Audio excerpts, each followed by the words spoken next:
Bienvenue dans AgriStories, des récits inspirants pour celles et ceux qui rêvent d'entreprendre la terre. Un podcast à l'initiative de la Fondation Mastercard. Bonjour à toutes et à tous, bienvenue dans AgriStories. AgriStories est une émission dans laquelle nous entendons des entrepreneurs de la filière agricole, les agripreneurs. Nous entendons leurs histoires, leurs défis, et nous voyons véritablement avec eux qu'est-ce qui les motive, et entendons aussi de facettes de leur succès. J'ai la chance d'avoir aujourd'hui avec moi Josiane Lobard, fondatrice de la société Jade Holding, connue notamment pour sa marque Queen Rice, et qui va donc parler de son parcours qui a commencé en 2007, mais de façon très spéciale. Nous espérons qu'au travers de son histoire, beaucoup des personnes qui nous écoutent auront la possibilité d'être inspirées et d'apprendre de ce qu'a vécu Josiane pour pouvoir bâtir aussi leur propre cheminement. Donc Josiane, merci infiniment d'être avec nous. Je t'en prie. Alors, on va peut-être commencer par te découvrir un petit peu. Donc, est-ce que tu pourrais nous expliquer un peu ton parcours, ton enfance ? Qu'est-ce qui en fait finalement t'a conduit jusqu'à l'année de création de ta société dans les grandes lignes ? Merci. Je suis Josiane Lobard. Je suis très heureuse d'être là aujourd'hui afin de motiver d'autres entrepreneurs ou d'autres jeunes pour que ces personnes puissent se lancer dans l'entrepreneuriat. Je suis passionnée par l'agriculture. Je suis fille d'agriculteur. Mon parcours est un peu atypique parce que j'ai décidé de me lancer dans l'entrepreneuriat en étant étudiante, mais aussi mon père étant planteur n'acceptait jamais que je parte au champ pendant mon enfance. Mais malheureusement pour lui, il se voit aujourd'hui de me supporter en tant que agricultrice. Et voilà, je suis heureuse de vous partager mon parcours. Je pense que vous en saurez plus dans la suite des faits. Donc merci beaucoup, je crois que c'est très intéressant quand tu dis que tu viens finalement d'un monde d'entrepreneurs. Pourtant tu n'as pas été éduquée pour devenir agricultrice ou pour évoluer dans le secteur de l'agriculture. Donc comment est-ce que finalement tu te retrouves avec Queen Rice ? Le désir d'être milliardaire m'a motivée à lancer ma première marque qui est aujourd'hui Queen Rice. Okay. J'ai toujours eu envie d'avoir mes milliards avant mes 30 ans. Malheureusement, j'ai passé 30 ans, aujourd'hui j'ai 31 ans. J'ai touché des millions à 22 ans, mais je n'ai pas encore atteint mon objectif de milliards. Donc c'est surtout ça qui m'a motivée à vouloir entreprendre et créer Queen Rice. Ok, et Queen Rice, tu l'as créée en étant étudiante, c'est bien ça ? Queen Rice a été créée en étant étudiante, non seulement pour apporter une solution aux demandes des consommateurs, okay, mais aussi montrer ou servir d'exemple à la plupart de mes amis étudiants qui se disaient qu'on ne pouvait pas entreprendre en étant étudiant, surtout que le système éducatif est en inadéquation avec l'entrepreneuriat ou le travail. Un étudiant ivoirien ne peut pas travailler et aller à l'école. Ce n'est pas possible. Je comprends. Mais alors, Queen Rice, de 2017 jusqu'à aujourd'hui, quels sont les défis que tu as eu à surmonter ? La plupart de nos défis étaient la question financière. Après la question financière, moi je me suis dit que l'argent ne doit jamais être un frein à la réussite d'un projet. Donc, il y a la ressource humaine, comment toucher les bonnes personnes pour pouvoir passer à une autre étape ou obtenir des marchés. Donc, je pense que avec l'aide de Dieu et mon mindset, j'arrive à passer ces étapes de défis avec beaucoup de bravoure et puis des réponses positives également. Ok, merci beaucoup. Donc si je récapitule les défis que tu as rencontrés, défis d'accès au financement, mais aussi défis sur les ressources humaines. En dehors de ces deux types de difficultés, est-ce que tu as eu d'autres défis ? Non, parce que je savais que je voulais, à un moment de ma formation, j'avais choisi l'entrepreneuriat. Donc je me formais pour pouvoir surpasser tout. Moi, je pense que mes défis majeurs étaient toujours ces deux. Okay. Le problème financier et la question de ressources humaines. Super, ok. Mais maintenant, je pense que tu viens de passer une étape majeure avec la mise en place de ton usine à Bangourou, tu disais tantôt. Tu peux nous dire un peu qu'est-ce qui t'a amené à créer cette usine et qu'est-ce que tu vois justement comme futur avec sa mise en place ? D'accord. Je rappelle que l'usine de Jade existait il y a 2 ou 3 ans, okay, mais avait un souci de gestion, donc l'usine a fermé pendant 2 ans, je pense. Et moi, aujourd'hui, quand je viens apporter un boost ouvrir l'usine, mais aider ces femmes-là à passer à une autre étape, en m'aidant moi aussi à avoir les produits à tout moment. Donc, l'usine ne vient pas forcément résoudre le problème parce que il aura toujours le souci de production de riz. Il faut qu'il y ait le riz en permanence pour pouvoir satisfaire la demande. Et derrière, il faut la communication, donc l'argent pour pouvoir accentuer la communication, histoire d'atteindre des objectifs. Mais l'usine va, un temps soit peu, nous permettre de pouvoir décortiquer le produit à tout moment, sans toutefois dépendre d'un transformateur qui nous dira « mon usine a un problème » ou « mes machines sont gâtées, donc patientez dans 1 semaine, dans 2 semaines ». Donc l'usine apportera un boost, mais il faut aussi penser à la production et à la communication pour que les trois fonctionnent ensemble et que l'objectif soit atteint. Parfait. C'est très intéressant parce que non seulement tu dis en quoi est-ce que cette usine-là t'apporte une solution, mais tu mets aussi un autre pan, tu lèves aussi un autre pan sur quelques défis, parce qu'on avait tout à l'heure parlé du défi financier, on avait aussi parlé du défi des ressources humaines, mais tu viens aussi là de parler de disponibilité en définitive de la production pour que tu puisses faire la transformation et on voit justement le rôle que tu veux jouer auprès de ces femmes. Donc la question qui me vient naturellement, c'est quel est le type d'impact que tu recherches, s'il te plaît ? Le type d'impact, c'est à plusieurs niveaux. Déjà, rendre autonome les femmes au milieu rural, les femmes qui travailleront avec moi au milieu rural, permettre à la plupart des femmes de pouvoir se prendre en charge et tous les agriculteurs, déjà dans ma zone de la région de l'Indénié, de pouvoir se soigner quand ils en auront besoin. Et en plus de ça, se prendre en charge, nourrir leur famille convenablement à travers les projets que j'essaie de mettre en place dans cette région. Intéressant. Et c'est vrai qu'en matière de projet, tu en as énormément. Tu as même mis en place une plateforme qui s'appelle Soutra Market. Tu peux nous en dire un peu plus et comment est-ce que t'es venue l'idée ? D'accord. Soutra Market, c'est une plateforme de mise en relation des agriculteurs, des entreprises dans le domaine agro et des ménages. Donc, nous intervenons comme trait d'union au sein de ces trois structures-là, histoire d'aider les agriculteurs à écouler leurs produits à des prix raisonnables et éviter les pertes post-récolte.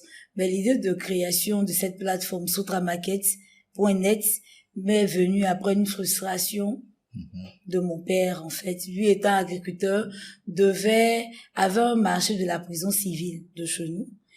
Et il avait stoppé la production parce qu'il produisait des tonnages d'igname. Et chez nous, les Akans, il faut que la fête de l'igname soit célébrée avant l'écoulement du produit. Mais lui, il s'est levé sans faire d'études de marché. Je me souviens qu'il m'avait appelé pour dire, ta maman et tes frères vont aller dans tel village avec un chauffeur pour aller écouler le produit. Je lui ai demandé, mais est-ce que tu as fait études de marché? Il dit non, que moi, c'est une histoire d'école. Donc je lui ai dit, mais le vieux, ça ne se passe pas comme ça. Il m'a dit non. Tais-toi là-bas. J'ai dit ok. Et ils sont partis. Dans la soirée, on reçoit un coup de fil nous disant que ils n'ont pas pu écouler le produit et que les notables ont saisi sa production. Je l'ai appelé, je lui ai dit, mais si tu m'avais écouté, tu ne serais pas là aujourd'hui.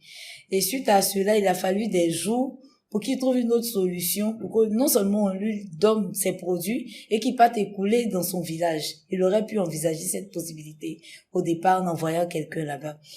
Donc, suite à cela, moi, j'avais déjà énuméré tous mes projets, mais l'action de la plateforme n'était pas encore bien claire. Mais comme mon père a vécu cette situation-là, j'ai décidé de mettre sur pied cette plateforme Soutra Market pour aider la plupart des coopératives agricoles en Afrique et même un peu partout à écouler leurs produits à des prix raisonnables et éviter les pertes post-récolte. Donc, nous intervenons sur le plan de la mise en relation et leur trouvant des produits, mais on les assiste aussi dans les trucs, comme on appelle, dans les formations et dans les conseils, afin que ces personnes sachent à quel moment il faut chercher le marché. Il faudrait pas attendre d'avoir tes produits disponibles avant d'aller sur le marché pour chercher un marché pour l'écouler. Mais tu peux trouver le marché avant de produire ou pendant que tu es en train de produire, chercher ton marché. Excellent, excellent. C'est vrai que la plupart des idées d'entreprise viennent de situations qu'on a vécues et on crée donc son entreprise pour pouvoir apporter une solution. Donc finalement, on peut dire que c'est bien que l'expérience de ton papa t'ait inspiré à mettre en place Soutra Market. Mais aujourd'hui, quand tu regardes un peu Soutra Market, c'est en place depuis combien de temps ? La plateforme a commencé à être développée en 2018. Ok. Nous sommes à notre 5e équipe de développeurs, mais la 5e équipe aujourd'hui est actionnaire au sein de la structure. Nous essayons d'avancer donc depuis fin 2018. La plateforme a commencé à être développée, mais est passée par plusieurs. Mais aujourd'hui, je pense que nous sommes un peu stables. Parfait. Même si l'objectif n'est pas encore atteint. Super. Et c'est quoi l'objectif? L'objectif, c'est d'avoir un hypermarché physique déployé en ligne. On se disait jusqu'en 2025, mais là, 2025 est proche et l'objectif n'est pas encore atteint, mais on continue de retravailler sur nos objectifs, histoire de les atteindre. Parfait. En matière de conseils, tu viens de commencer par en donner. Qu'est-ce que tu pourrais donner comme conseil additionnel à toute personne qui nous regarde aujourd'hui et qui, justement, voyant ton histoire d'entrepreneur, se dit « il est possible de réussir », mais se pose des questions. Qu'est-ce que tu le donnerais comme conseil? À toute personne qui nous regarde, pour moi, en fait, c'est d'être passionné par ce qu'on fait. Parce que sans passion, on ne peut vraiment pas se donner, on ne peut pas faire des nuits blanches pour atteindre l'objectif. Il faut persévérer malgré les difficultés parce qu'il y en aura. Et de compter sur soi-même et sur Dieu parce que personne ne viendra nous donner les moyens pour pouvoir passer à une autre étape. S'il y a possibilité de travailler, parce que moi, même j'ai travaillé en tant que consultante aux Nations Unies pour pouvoir économiser et puis lancer mes projets. Donc j'ai dû faire 3 ou 4 boulots au même moment pour pouvoir économiser et lancer tous mes projets. Donc personne ne viendra nous rendre riches. Ça sera à nous-mêmes de travailler et de faire des sacrifices pour atteindre nos objectifs. En tout cas, merci beaucoup, Josiane. Je pense que ton histoire est très, très passionnante et on note aussi dans tout ce que tu nous expliques le désir de faire bouger les lignes. Le désir de faire bouger les lignes non seulement sur la filière riz, avec cette marque de riz qui est d'ailleurs très intéressante. Pourquoi Queen Rice? Queen Rice, le nom a été donné par 2 personnes de mon association en son temps. Nous étions en licence 2 et on avait réfléchi à plusieurs noms. On avait réfléchi au riz du terroir. On avait vraiment réfléchi à plusieurs noms et on s'est dit, mais quand le riz est importé là, quand ça arrive en Côte d'Ivoire, les gens achètent n'importe comment, les gens achètent rapidement. Donc, on s'est dit, bon, on va se donner un nom anglophone. Là, comme ça, on verra l'impact. C'est ainsi qu'on s'est aligné après étude. Sinon, on a eu plus de 10 noms parce que j'ai amené les gens de mon association à m'aider à trouver le nom. Donc, chacun a fait des recherches et ils sont venus, m'ont fait des propositions et on a procédé pendant une réunion d'élimination. Finalement, c'est Queen Rice qu'on a choisi. Super, en tout cas un très très beau nom. Alors pourrais-tu s'il te plaît nous parler des défis auxquels tu as eu à faire face? D'accord, on va pas quitter ici. On quittera pas ici si je dois vraiment parler de mes défis, mais je mettrai l'accent sur certains défis. Je pense que dans mes débuts, j'ai été confrontée à un souci financier pour lancer la marque. Mais j'ai dû travailler pour pouvoir avoir les moyens afin de pouvoir lancer la marque en question. Après la question de la marque, il y a eu le changement d'emballage. J'avais pas les moyens de pouvoir changer mes emballages, donc j'ai ouvert mon capital également pour pouvoir faire mes emballages en Chine. On n'a pas un moment peur d'ouvrir notre capital, mais c'est toi l'entrepreneur. Tu dois juste dessiner ou faire le schéma de l'investisseur ou du partenaire que tu recherches et faire ton choix parmi tant d'autres. Parce que moi, il y a des jours quand je me lève, il y a des personnes qui me disent, ah, Josiane, tu n'as pas un projet là-bas où sur lequel on peut t'accompagner. Ensuite, il y a, le problème de production de riz parce que j'ai voulu satisfaire ma clientèle sur toute l'année. Donc, j'ai fait venir des ouvriers du Bénin parce qu'en Côte d'Ivoire, j'avais commencé à travailler avec des Ivoiriens, mais c'était compliqué. Au bout de 2 mois, ils m'ont demandé d'augmenter le salaire. Donc, je leur ai fait comprendre qu'en entreprise, ça ne se passe pas comme ça et que s'ils n'étaient pas prêts à continuer, qu'ils déposent les machettes et le matériel que je leur ai donné. Donc, ils ont déposé. Après, ils m'ont demandé de revenir. J'ai dit non, que j'ai fait venir déjà des personnes. Donc, on a repris la production jusque l'objectif n'a pas été atteint en ce sens où on était en nombre réduit et il n'y avait pas de matériel industriel pour la production. Donc, pour cette année, on a assisté un peu à la production. Et puis, il y a aussi la question du manque d'organisation de notre filière, parce que les paysans, au départ, moi, j'avais élaboré plusieurs options pour pouvoir satisfaire la demande sur tout le long de l'année. Donc, les paysans, la première option était de les assister après avoir rencontré plusieurs, et ces personnes avaient énuméré leurs difficultés. Donc moi, j'avais décidé de les assister financièrement en leur donnant des engrais, des semences, des bâches pendant la récolte, de l'argent quand ils sont souffrants, c'est-à-dire en cas de besoin, même à la rentrée, si leurs enfants ont des difficultés, ils appellent le président de la coopérative. Le président de la coopérative me remonte l'information. Moi, je mets à disposition l'argent. Mais c'est pas une ONG. Donc, j'ai perdu beaucoup d'argent en faisant ça. Aujourd'hui, on a plus de 5 millions d'euros après avoir assisté toutes ces personnes. Donc, on a aussi stoppé. Notre nouvelle stratégie est de les assister sans toutefois leur donner de l'argent. Quand ils sont prêts, ils viennent vers nous et nous, on achète. Dans notre projet, on a des femmes qui interviennent dans le tri du riz. Mais ces femmes-là, aujourd'hui, fluctuent. Le prix change à tout moment. Aujourd'hui, elles vont te dire 10 francs le kilo. Demain, quand tu arrives, elles vont te dire 15 francs. Donc, moi, ça va commencer à me fatiguer. J'ai décidé d'acheter une machine pour pallier à ça. Mais même avec la machine, on peut pas être rapide. Supposons qu'on doit satisfaire un partenaire avec 10 tonnes ou 20 tonnes. Les femmes ne seront pas à mesure de trier en 2 jours. Or, peut-être que le temps de livraison est de 4 jours. On a 2 jours pour finir et 1 journée pour ravitailler tous les points. Du coup, on a opté pour l'achat d'une machine. Mais je pense que la machine même ne peut nous permettre d'atteindre nos objectifs encore, parce que c'est pas une machine efficace ou smart.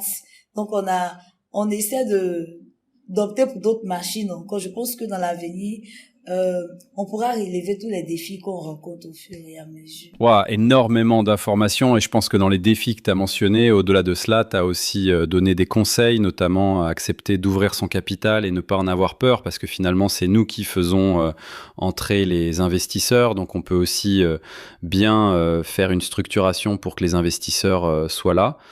Donc en termes de défis, de difficultés, moi j'ai noté plusieurs choses. J'ai noté des difficultés financières, j'ai noté des difficultés dans le type d'équipement, même le choix d'équipement qu'il faut. J'ai noté des difficultés dans la production, l'approvisionnement, et j'ai noté plusieurs, mais je crois que ce qui est beau aujourd'hui, c'est que chacune de ces difficultés, tu les as passées et tu es aujourd'hui là où tu es. Et vraiment, merci beaucoup pour ça. On dit que la vie de l'entrepreneur n'est pas un long fleuve tranquille, tu confirmes ? Bien sûr, parce que ce fleuve tranquille va non seulement nous permettre, un tant soit peu, de pouvoir mieux rebondir et au fur et à mesure atteindre nos objectifs. Merci beaucoup, Josiane, pour avoir inspiré les personnes qui nous suivent au travers de ton histoire, très passionnante. Est-ce que tu as une question pour moi à ce stade, s'il te plaît ? Bien sûr, pourquoi tu as choisi d'être le directeur UEMOA de la Fondation Mastercard? Très intéressante question. Je pense on a déjà échangé un peu plus tôt sur ce que fait la Fondation Mastercard, et c'est peut-être le lieu de rappeler en fait ça de façon très rapide. Comme je te disais un peu plus tôt, nous sommes une fondation qui vise un monde où les personnes pourront apprendre et prospérer.